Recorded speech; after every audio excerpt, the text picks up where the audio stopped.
Governador, né? Tá bom. MM, vamos nessa.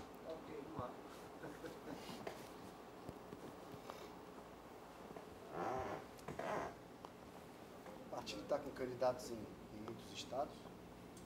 Em alguns. Mas Fundaram alguns. quando? Hã? Fundaram quando? O registro foi de 2009.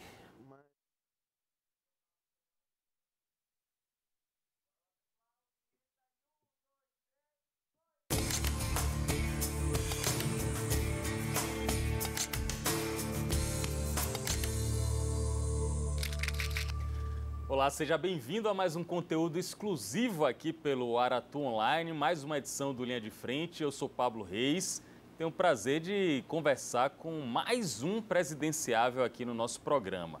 Antes de apresentar o nosso entrevistado, João Vicente Goulart, de 61 anos, eu peço a vocês um momento de reflexão. Imagine você estar afastado da sua família, dos seus entes queridos, dos seus parentes, em um país que não é o seu, em uma casa que não é a sua, em uma vizinhança que você não escolheu para morar. Imagine os reflexos que isso pode ter na vida de uma criança. É também sobre isso que a gente vai conversar hoje com o entrevistado João Vicente Goulart, ele que já foi deputado, atualmente é presidente do Instituto João Goulart, o pai dele. Seja bem-vindo ao Linha de Frente, é um prazer receber o senhor aqui. Muito obrigado, Paulo. Muito obrigado pelo espaço, pela deferência de nós podermos estar hoje aqui em Salvador, nessa terra maravilhosa, e poder trazer um pouco da palavra, não é, do partido Pátria Livre, um partido novo, pequeno, do qual a gente se integra hoje para uma luta muito difícil, uma luta realmente de Davi contra Golias, mas dentro das atuais circunstâncias, o partido entendeu que nós deveríamos trazer a mensagem que prega o nosso programa do Nacional Desenvolvimentismo e a reconciliação, não é, com o trabalhismo, que será sem dúvida o grande debate destas eleições, uma vez que esta reforma trabalhista, as perdas dos direitos sociais, as perdas que nós viemos tendo na desnacionalização de nossa economia, todos esses direitos não são direitos adquiridos recentemente. Todos eles são direitos que foram adquiridos pelo povo brasileiro através do trabalhismo. Carteira do Trabalho, férias, 13º do presidente João Goulart, de 1962. Então, era nada mais justo de que o partido assumisse essa linha trabalhista, essa linha do nacional desenvolvimentismo, para mostrar à população brasileira que o trabalhismo tem história nesse país, tem realizações feitas, tem sacrifício dado por aqueles líderes que nos antecederam, aqueles líderes que tombaram aí no caminho da liberdade, no caminho da democracia, pela redemocratização. Nós já vivemos 64, que foi um momento muito triste para a democracia brasileira. Passamos aí 21 anos de escuridão, num período ditatorial profundo, onde os direitos individuais foram suprimidos da população brasileira, suprimido o habeas corpus, censores dentro das redações dos jornais e televisões brasileiras, nas editoras, enfim, perseguições, sequestros, torturas, mortes, desaparecimentos, e tudo isso nos levou à redemocratização. E nós estamos vendo que dentro desta redemocratização, talvez nós não, ao perder, né, 2 gerações da consciência do Estado democrático, porque vivíamos sobre a tutela política e ditatorial de um governo de exceção, nós presenciamos hoje uma instabilidade política no país que eu, principalmente, pensei nunca mais vivê-la depois de tanto tempo de luta. E é sobre isso, desculpe interromper o senhor, a gente vai falar muito sobre política, mas é sobre esse momento, que o senhor definiu muito bem como um momento conturbado, que eu queria começar essa entrevista ao lado de Matheus Carvalho. Tenho em mãos aqui, ó, esse exemplar do livro Jango e Eu, Memórias de um Exílio Sem Volta. Inclusive, parabenizá-lo pela excelente classificação no Prêmio Jabuti, o principal, a maior referência da literatura no Brasil, que é o Prêmio Jabuti. Esse livro aqui conta uma boa parte da história do senhor com seu pai, com sua mãe, viveram lá no Uruguai. Aliás, o João Vicente Goulart é sobrinho também de outro político muito notório no Brasil, na história da democratização brasileira, que é Leonel Brizola. Antes da gente falar sobre eleições de 2018, eu queria saber do senhor se é possível resumir o que provoca na vida de uma criança. Estou vendo aqui o senhor com sua mãe, aqui na contracapa do livro, e na capa com seu pai. Atrás é minha irmã. A sua foto irmã? É uma só que a editora conseguiu. Ah, tá. Perfeito. Perfeito. O senhor e sua irmã aqui, Olhando... olha aqui. Ó. Olha aqui, eu estou vendo os dois aqui, a família, nessa residência no Uruguai. Aí eu pergunto, é possível resumir, e sobretudo para nós que somos mais jovens, que não vivenciamos essa época, e tem gente aí ainda está pedindo intervenção militar. Todo respeito às opiniões de vocês, mas é bom a gente ouvir a versão de quem viveu aquela época. É possível resumir o que foi aquilo ali? É possível. Vamos tentar resumir assim. O exílio, dizia o meu pai, o presidente João Goulart, é uma invenção do demônio. Por quê? Porque ele dizia, o exílio te coloca em outro país, em outro lugar, te permite respirar, mas não te permite se locomover, andar, procurar amigos, debater ideias políticas, e principalmente para ele, que teve uma trajetória meteórica na política brasileira. Em 20 anos, ele sai de deputado estadual para a presidência da República, propõe ao país as reformas de base, que foram a causa principal da queda do governo João Goulart, porque eu sempre digo, o golpe de 64 não foi dado contra o presidente João Goulart, Matheus. O golpe foi dado contra um projeto de nação que estava em andamento. O 64 tinha esse contexto era um grupo de jovens, ele sai da presidência deposto com 43 anos, né? 43 anos. Então, esse grupo de jovens queria construir uma nação nova. Essa é a grande diferença entre governo e projeto de nação. Mas voltando ao livro, o livro eu procurei, é mais que nada um tributo, porque ele foi lançado pela civilização brasileira nos 40 anos da morte de Jango, foi em dezembro, final de dezembro de 2016. Para nossa surpresa, o livro foi muito bem recebido pela crítica, foi um livro que já está na 3ª edição, né? Num ano foram feitas 3 edições, eu estou muito contente por isso, mas especificamente ele é um livro que tem um recorte temporal muito específico.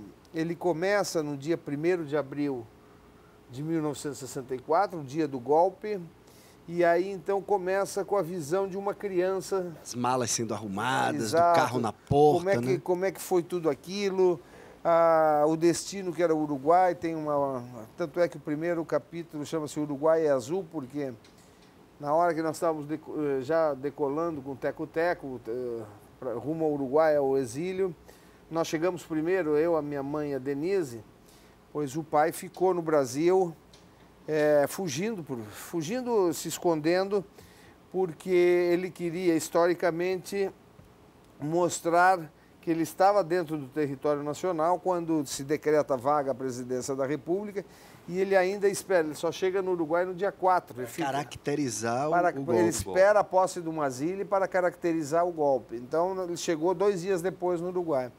E nós saímos antes sem saber se ele estava vivo, se ele não estava, onde é que ele estava.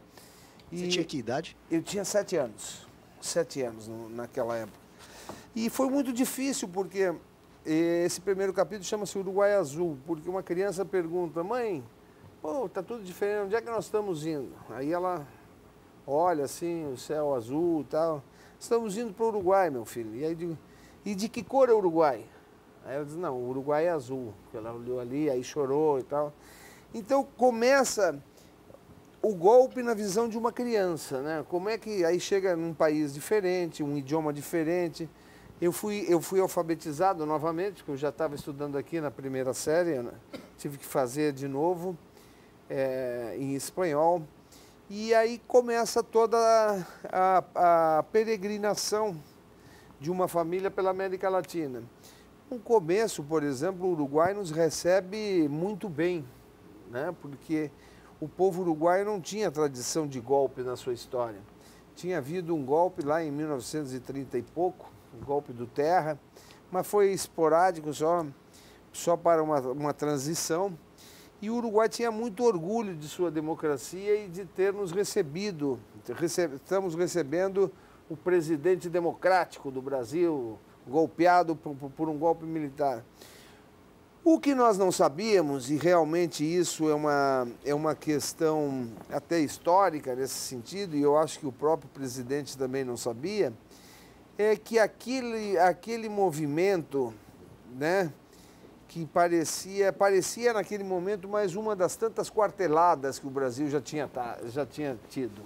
Todo mundo achava que era provisório. Provisório, inclusive grandes homens brasileiros, grandes políticos pensaram também, acreditaram no canto do cisne, o próprio Juscelino, o próprio Ulisses Guimarães, votaram no Castelo Branco pensando que haveria eleições em 65. Então, veja só. Eu imagino que o tio do senhor, Leonel Brizola, não comungava dessa opinião, não. Não comungava. Não, ele inclusive ficou mais tempo lá. Eu conto, inclusive, a saída do tio Leonel do Rio Grande do Sul.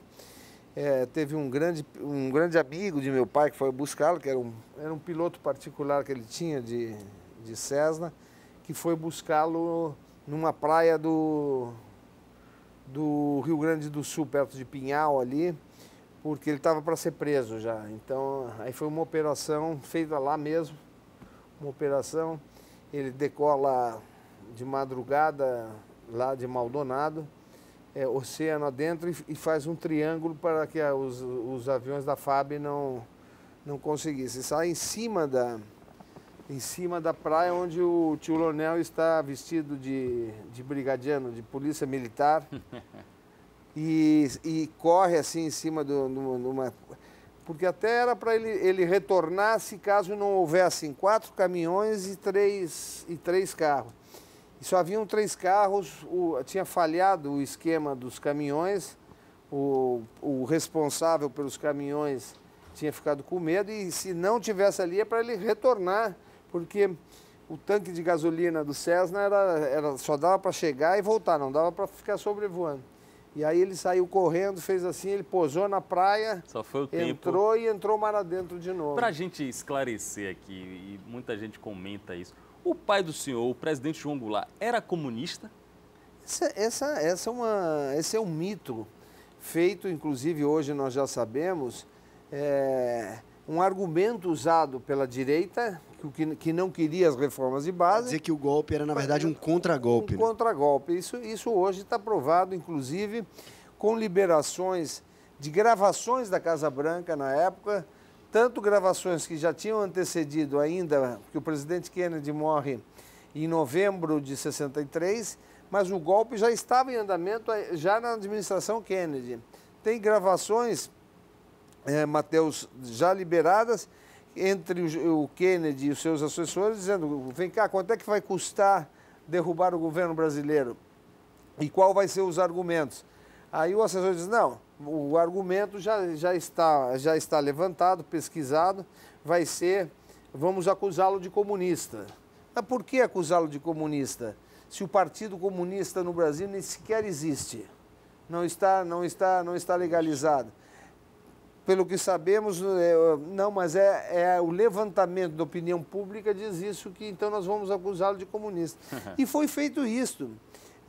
Foram financiados através do IBAD, na época, com dinheiro americano da CIA, 5 milhões de dólares para financiar o golpe através de um golpe parlamentar que queriam ser dado. E o golpe veio a ser consolidado com a posição do presidente, com 170 deputados que foram eleitos e senadores, que foram financiados mais de 300, na madrugada do dia 2 de abril, quando se reúne o Congresso Nacional, o presidente da República, em Porto Alegre, tentando resistir, e o Auro Moura de Andrade declara vaga a presidência da República, porque o presidente não está dentro do país. Agora eu te faço uma pergunta. João Vicente Goulart, ele é pré-candidato à presidência da República pelo partido Pátria Livre. É mais um pré-candidato que a gente entrevista aqui no Linha de Frente. O senhor que vivenciou de dentro e sabe hoje, sabe-se toda essa articulação, todo esse movimento de interesses, inclusive interesses americanos, como hoje já é notório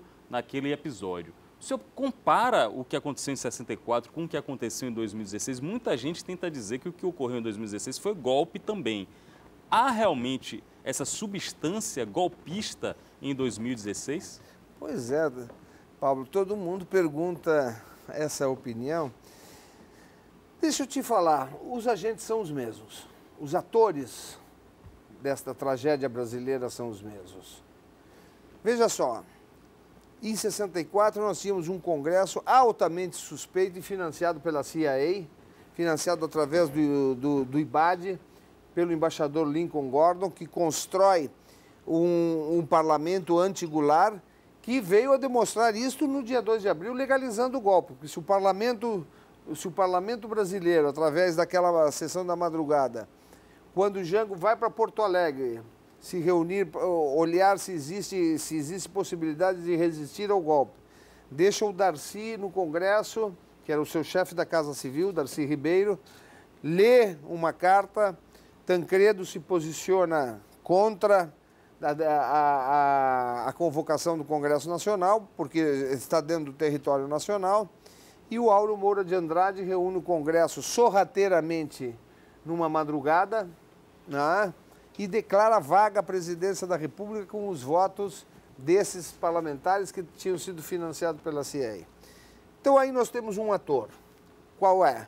Um Congresso Nacional altamente suspeito e eleito em 82, anti-Jango, né?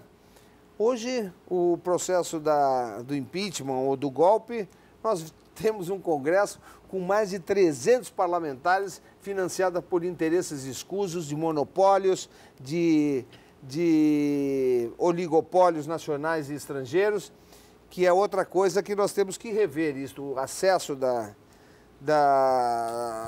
do parlamento com força representativa do povo brasileiro. Mas esse é outro departamento. Os outros atores, quais seriam? Nós temos a Fiesp.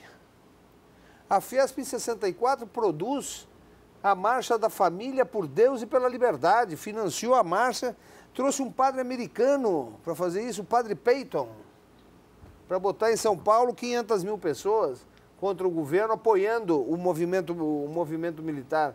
Por quê? Porque Jango tinha feito no 13 de março de 64 o famoso comício das reformas no Rio de Janeiro com 300 mil pessoas, aonde ele lança a proposta das reformas de base. Quais são? A reforma agrária, a reforma urbana, a reforma tributária, a reforma educacional, a lei de remessa de lucros, a encampação do petróleo nacional com monopólio exclusivo para a Petrobras, no que tange não só a extração quanto ao refino. Medidas que, evidentemente, precipitaram, né, esta aliança do capital nacional com as forças multinacionais. Posteriormente, claramente provada com a presença da Quarta Frota Americana na costa brasileira.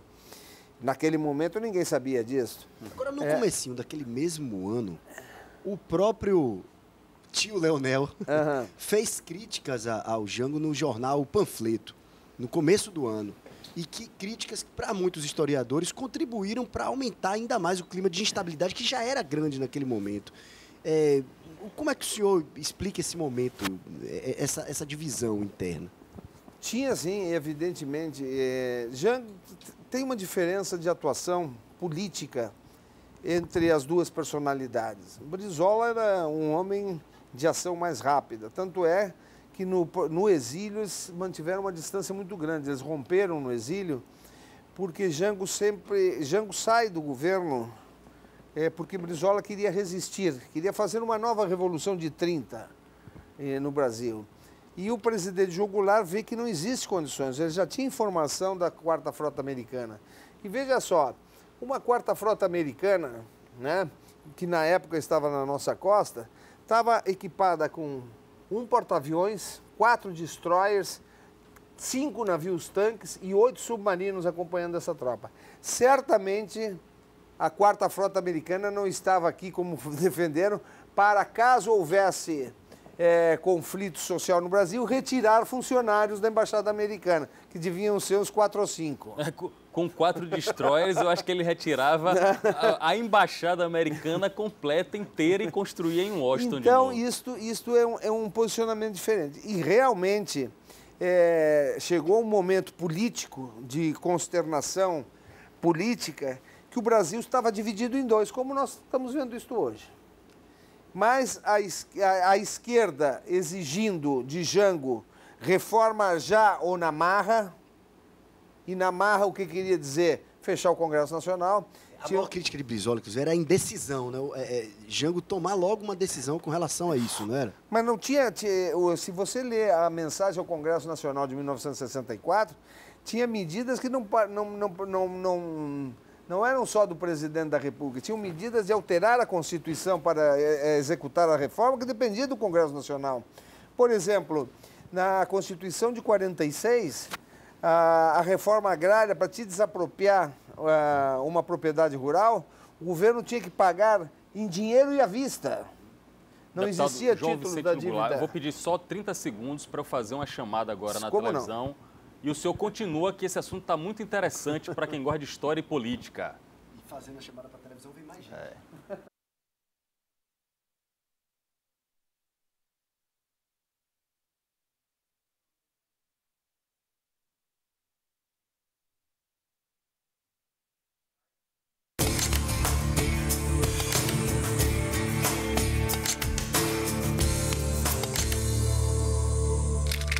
Olá, bom dia a todos vocês que estão assistindo a programação infantil aqui no SBT TV Aratu. Bom dia, Renata Farias, bom dia, Giovanni, bom dia, Luiz Felipe. Estamos ao vivo aqui no facebook.com/aratuonline, conversando com o filho do presidente João Goulart. Ele é João Vicente Goulart, pré-candidato à presidência da República, tem 61 anos, está aqui na Bahia divulgando as informações e os projetos do Partido da Pátria Livre. Está falando também, fazendo uma comparação histórica entre o que houve em 1964 e o que houve em 2016. Eu convido todos vocês aqui para acompanhar comigo e com o Matheus Carvalho essa boa entrevista no facebook.com/aratuonline. Venha comigo.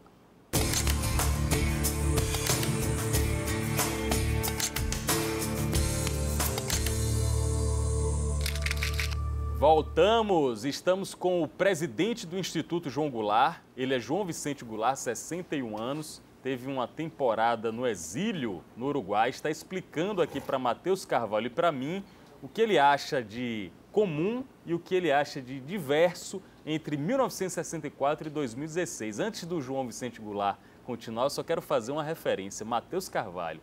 Imagine os nomes que a gente está mencionando aqui, ó, são eles, João Goulart, Leonel Brizola, Darcy Ribeiro, Ulisses Guimarães, Juscelino Kubitschek, Tancredo Neves, Paulo Freire, Anísio Teixeira, olha esse Olimpo. Hermes Lima, Evandro e não para. O Olimpo da política brasileira como era e como é hoje. Os quadros estão Por favor, piores. continua, não preciso dizer mais nada. Não, então voltando aos atores, nós estávamos conversando sobre as semelhanças do que houve em 64 com o que houve agora no impeachment de Dilma. Estávamos falando que os atores são os mesmos. Um congresso altamente suspeito, por um lado, a Fiesp, né? Naquela época, fazendo o que a Fiesp fez também, através do MBL, aqui, financiando passeatas contra o governo, ou seja, antes era um padre americano, o padre Peyton, agora é o Pato Amarelo, não é? E nós temos o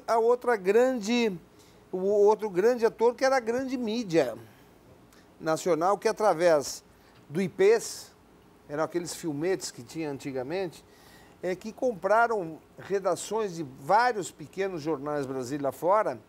E para vocês terem uma ideia, porque o governo João Goulart se divide em dois estágios.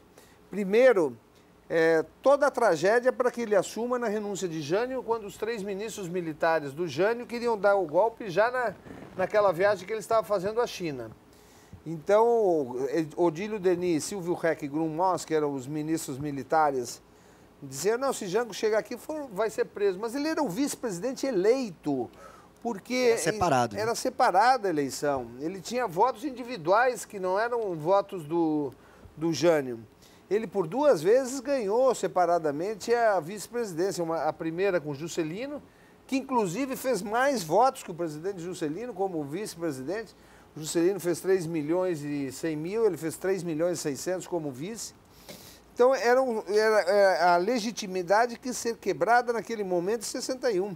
Teve que haver, o Brizola, naquele momento, em 61, ainda era governador do estado do Rio Grande do Sul, e levanta o grande movimento, que eu acho que é um dos mais belos movimentos desse país, com participação do povo contra a ruptura constitucional, que era o golpe que estava em andamento, e produz o movimento da legalidade. Ele arma o povo gaúcho, convoca a Rádio Guaíba para os porões do Palácio e começa a transmitir na cadeia da legalidade, que aí várias emissoras do Brasil começam a aderir e a retransmitir. Numa internet de 1961. Que legal. Ele consegue fazer isso. A verdadeira rede social. Então, o terceiro ator é exatamente esse. Veja só, porque na negociação para assumir o governo, o parlamento tira uma lei, a emenda adicional número 4, que fazia anos que estava no Congresso Nacional, nos escaninhos ali, esquecida, de um deputado Raul Pila, um deputado gaúcho, e aprova o parlamentarismo em seguida para terminar com a crise. Jango retorna e assume num regime presidencial, parlamentarista. Chama o Tancredo... Meio a toque de caixa, né? Meio a toque de caixa. Era um parlamentarismo que não funcionava, tanto é que o próprio Tancredo, os ministros eram nomeados em conjunto com ele. E vem a eleição de 62, né? E Jango trabalha naquele momento para fazer o plebiscito nacional do sim ou não, de devolver a ele os poderes presidenciais ou manter o parlamentarismo. Isto ocorre em janeiro de 63. Então, o terceiro ator, veja só, quando lhe devolve a Jango os poderes presidenciais, que aí sim ele pode partir para o projeto de reformas de base com a autoridade restituída da presidência da República, a grande mídia começa a comprar, através dos IPs, redações e produzir filmes e filmetes, que naquela época o governo era bem amplo e democrático. Então, tu tens o presidencialismo instalado em 30 de janeiro de 63 e o golpe em 1º de abril de 64. Então, Jango governa o Brasil no regime presidencial 1 ano, 3 meses e 20 e poucos dias. Para teres uma ideia, num ano, 23 meses e alguns dias, foram feitos mais de 200 filmetes acusando-o de comunista para distribuir em cinema, em rádio, em televisão, comprando redações. Então, tu tem 3 atores, um Congresso apodrecido, a Fiesp trabalhando pela desestabilização do país, produzindo marchas nas grandes cidades, e uma grande mídia acusando o governo de comunista. Agora, o senhor falou que o pai do senhor teve 1 ano e alguns meses de mandato. O senhor pretende ter um pouco mais, pelo menos 4 anos de mandato. Como é que se resolve o Brasil na visão de João Vicente Goulart e do PPL, Partido da Pátria Livre? Bom, nós temos eu passei muito tempo, só para dar uma introdução, no PDT. Eu sou fundador do PDT, mas em certo momento nós estamos sentindo que os partidos tradicionais fugiram das suas origens ideológicas e doutrinárias. Então, hoje no Brasil, os partidos negociam mais, fazem política apenas eleitoralmente e não fazem política introspectiva, de doutrina, de uma política que siga os parâmetros, né, do trabalhismo. Eu estou falando do trabalhismo, por exemplo, que é o positivismo, né, de Júlio de Castilhos e que surgido com Pasqualini, que nós pregamos. Esta minha saída do PDT se dá por uma incompatibilidade local. Nós estávamos, há 10 anos, quando nós fundamos o Instituto Presidente João Goulart, o professor Niemeyer ainda estava vivo e desenhou um memorial da liberdade e da democracia como sua última obra para o eixo monumental de Brasília. E parece que o governador lá do Distrito Federal foi contra, era do PDT. Como é que pode isso? Como é que pode? Então, eu encontrei no PPL um instrumento de luta tenaz. O PPL tem uma tradição de luta contra a ditadura, lutou contra a ditadura, é oriundo do MR8. Então, nós temos essa posição de reassumir o trabalhismo numa nova visão que é do nacional-desenvolvimentismo. Então, eu acho que o processo de retomada das reformas de base, numa nova visão, estão cada vez mais presentes e necessárias em nosso país. A revisão da história política do governo João Goulart e da sua equipe na área de educação, de saúde, na área de desenvolvimento do mercado interno que nós temos que ver. Veja só, a reforma agrária de Jango, você falou, atacaram a reforma agrária, não, está fazendo reforma agrária comunista. A reforma agrária de Jango propunha o quê quando nós tínhamos 70 milhões de habitantes? 70 milhões de habitantes.